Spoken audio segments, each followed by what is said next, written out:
Hello everyone, this is Umar Shabbir. दोस्तों, India के 2025 और 2026 के सेंट्रल कॉन्ट्रैक्ट्स आ चुके हैं और इनके मुताबिक जो रोहित शर्मा और विराट कोहली हैं उनको बी कैटेगरी में ले आए हैं।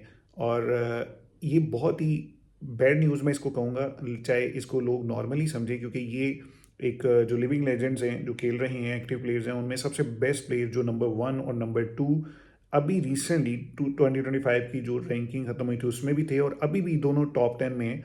और उनको इंसल्ट करने के लिए ये चीज़ की गई, और मैंने इसकी खबर 2 माह पहले ही दे दी थी कि ये चीज़ की जाएगी। जो दुम में वो डॉगी के बारे में कहा जाता है कि वो कभी भी उसकी सीधी नहीं होती, जितना मर्जी आप उसको किसी चीज़ में रख लें। इसी तरह कुछ लोगों की आदतें भी सीधी नहीं होती, और गौतम गंभीर ये हरकत करेंगे ही करेंगे।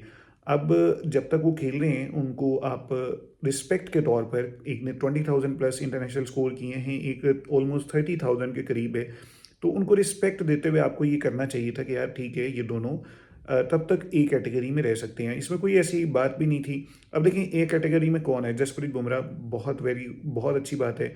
शुभमन गिल बहुत अच्छे प्लेयर हैं, लेकिन स्टिल विराट कोहली और रोहित शर्मा के जूनियर हैं, और अपनी परफॉर्मेंस ना होने की वजह से इस वक्त टीम इंडिया से ड्रॉप भी हैं।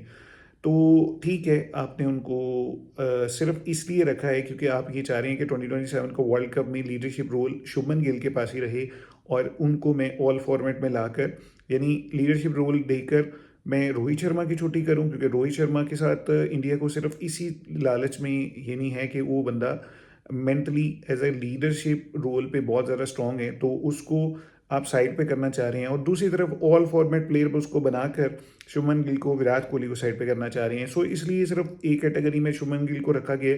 इसके भी रखने पे मुझे एतराज़ ना होता, क्योंकि अगर इन दोनों को नीचे बी कैटेगरी में डिमोट नहीं किया जाता।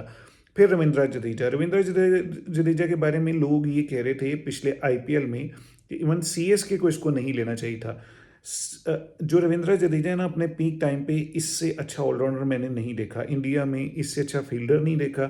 और जिस तरह से बॉलिंग और बैटिंग में ये बंदा, Hardik Pandya as a fast bowler या पेसर आप कह लें, और as a spinner Ravindra Jadeja, जितनी अच्छी ये दोनों अपनी ऑलराउंडर परफॉर्मेंस से इंडिया को पार्टिसिपेशन देते थे, मैं हमेशा इस चीज़ से बहुत ज़्यादा इंप्रेस हुआ।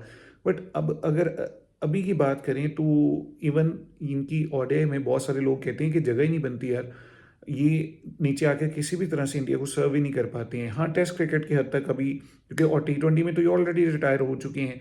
टेस्ट क्रिकेट में इनकी अच्छी पार्टिसिपेशन होती है आज भी, जिसको चीज़ को मानने की ज़रूरत है, तो उसके लिए बी कैटेगरी बिल्कुल बेस्ट थी। एनीवे, जो भी इनको सोच रखा गया, और इसमें जानबूझ के इन दोनों प्लेयर्स को मेरी नज़र में सिर्फ इंसल्ट किया गया है। फिर ईशान किशन बहुत अच्छा परफॉर्म कर रहे हैं, स्टिल उनको इस दफ़ा भी सेंट्रल कॉन्ट्रैक्ट नहीं दिया गया। मुकेश कुमार पहले सेंट्रल कॉन्ट्रैक्ट में थे, वो भी बाहर हो गए हैं। रजत पाटीदार कहीं पे यूटिलाइज ही नहीं हो सके, उनका कोई जगह ही नहीं बन सकी। या वो शायद आरसीबी के प्लेयर थे, तो इसलिए भी उनको ऊपर नहीं आने दिया गया। जहाँ पर हर्षित राणा और बहुत सारे कोलकाता नाइट राइडर के प्लेयर्स को फैसिलिटेट किया गया, वहीं पर ऋतुराज गायकवाड सीएसके से हैं, इसलिए उनको ऊपर नहीं आने दिया गया। ईशान किशन मुंबई इंडियंस के हैं, इसलिए उनको यहाँ पर प्रेफर नहीं किया गया। और फिर तीसरी बात आ जाती है, रजत पाटीदार वो आरसीबी के हैं, तो कुछ पर्सनल रोहित शर्मा, विराट कोहली और एम एस धोनी से मसले हैं गौतम गंभीर को, वो कहीं ना कहीं उसको शो करवाते रहते हैं। एनीवे, यहाँ पर जो ऋतुराज गायकवाड हैं उनको तो बचा गई उनकी सेंचुरी, उनकी अच्छी परफॉर्मेंस। फिर बात अगर आप करें तो मोहम्मद शामी को साइडलाइन कर दिया गया है, और मैंने पहले कहा था कि मोहम्मद शामी की भी शामत आने वाली है। और ये इसलिए मैं कहता हूँ कि इसको मोहम्मद शामी वाले जो फैसला है उसको मैं इसलिए एक्सेप्ट कर लेता हूँ कि last time Mohammed Shami Sunrisers Hyderabad में बहुत पुअर परफॉर्मर थे, उनको अपनी परफॉर्मेंस ठीक करनी चाहिए, आईपीएल में अच्छा परफॉर्म करके वापस आना चाहिए। जो सिराज और अर्शदीप वगैरह, ये जो सारे लड़के परफॉर्मर हैं, इनको अगर चांस मिला है तो अच्छी बात है। एनीवे, सरफराज खान को भी ड्रॉप कर दिया गया है, वो टेस्ट क्रिकेट में अच्छे प्लेयर थे, उनको भी नहीं रखा गया। एनीवे, ये सारी चीज़ों में एक ही चीज़ अच्छी नहीं थी, और वो थी इन दो लेजेंड्स का इनको डिमोट करना। और फिर किस तरह से शुभमन गिल और आप रविंद्र जडेजा को ए कैटेगरी में रख के इन दोनों को बी कैटेगरी में रख सकते हैं। बहरहाल जो भी है, इसके ऊपर जो क्रिकेट के एक्सपर्ट हैं, ये बीसीसीआई बता सकती है कि इसकी रीज़न क्या है। तो ये थी सेंट्रल कॉन्ट्रैक्ट की लिस्ट। इन दोनों प्लेयर्स के साथ ऐसे करने का सिर्फ मकसद यही था कि आप लोग अब वो वैल्यू नहीं रखते जो पहले आपकी इस टीम में हुआ करती थी। अभी के लिए मुझे दीजिए इजाज़त, अगली वीडियो में आपसे मुलाकात होगी, तब तक के लिए गुड बाय।